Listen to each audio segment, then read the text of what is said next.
So I'm working on cutting out the bunk so I can put the big hole ring in it.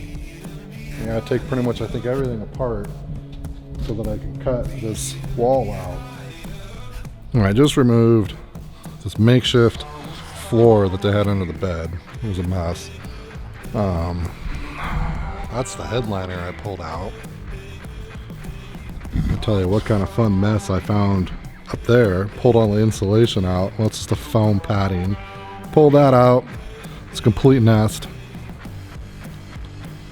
And then once I got the floor out, started looking in here, and it's the biggest mice mess I've come across in a while.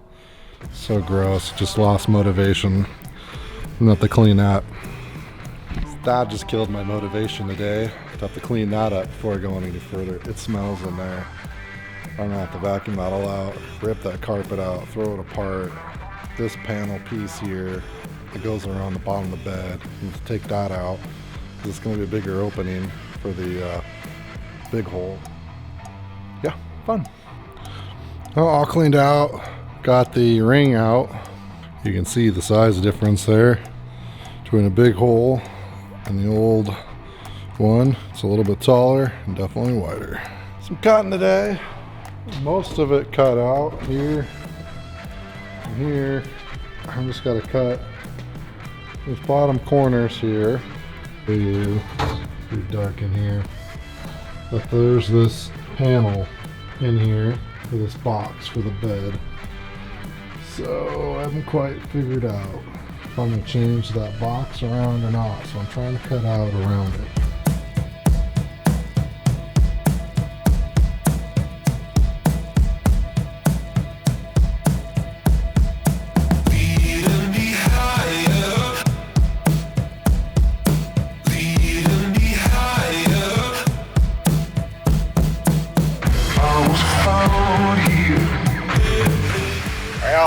Never mind the rain noise.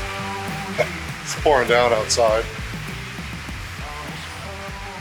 I'm gonna finish up this part 2 of the big hole conversion.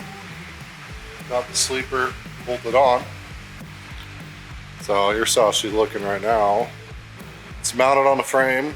I've got this tank lowered and covered because I was painting the brackets.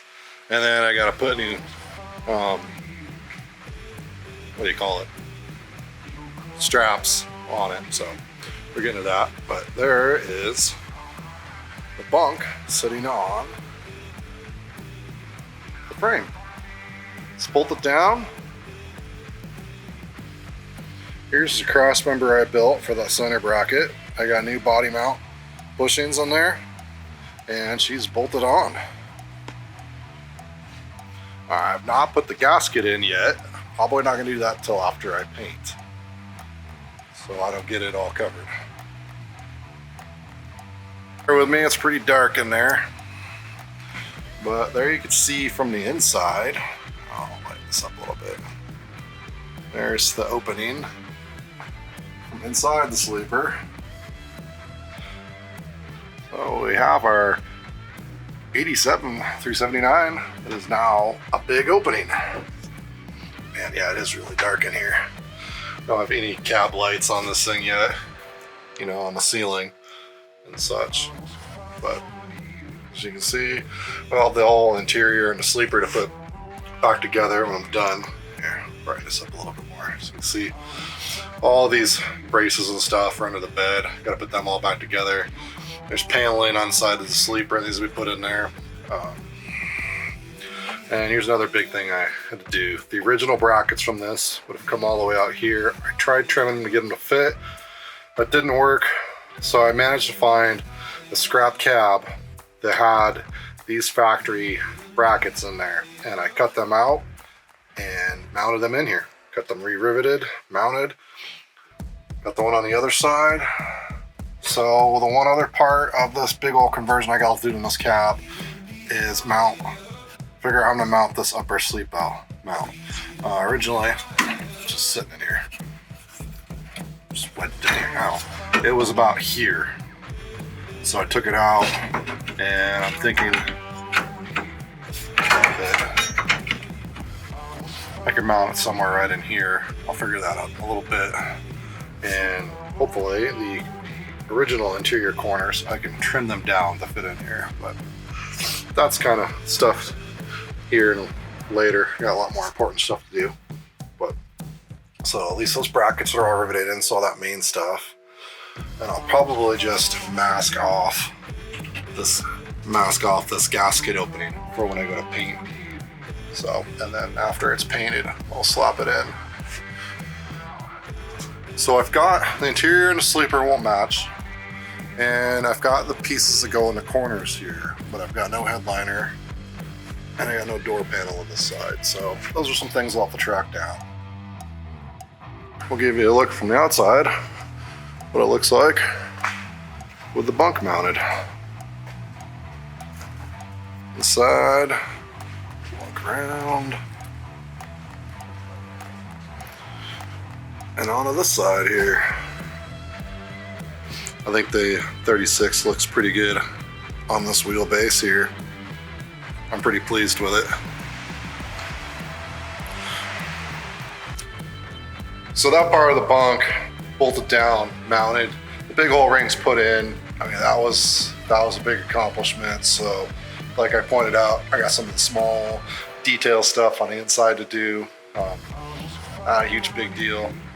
The back of the truck is pretty close to buttoned up. Just picked out a fifth wheel plate and slide. We'll be picking that up next week. Drive lines are at the driveline shop, getting worked on. Here, we'll come over here and talk about that. Talk more about the drive lines in a second. So I'll get the fifth wheel mounted on there. I got all my plumbing all done for the suspension. Got my wiring for my tail lights all done. So the back of the truck is just about buttoned up. Once I get that fifth wheel on there, boom, good. And I will really dive heavy in the cab. I got to go through all the wiring, the fuse panels bad. I talked about that before, I believe.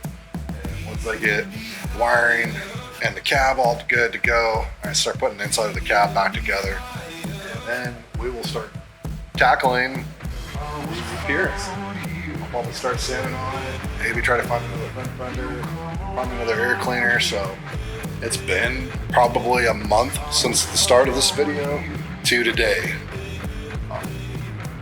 I've gotten pretty busy back with my regular trucking, so that's taken a lot of time away from this. Today's Sunday. Sitting here working on it all day, trying to get caught up. So it may be a while before I get another update posted, but stay tuned. I was found here.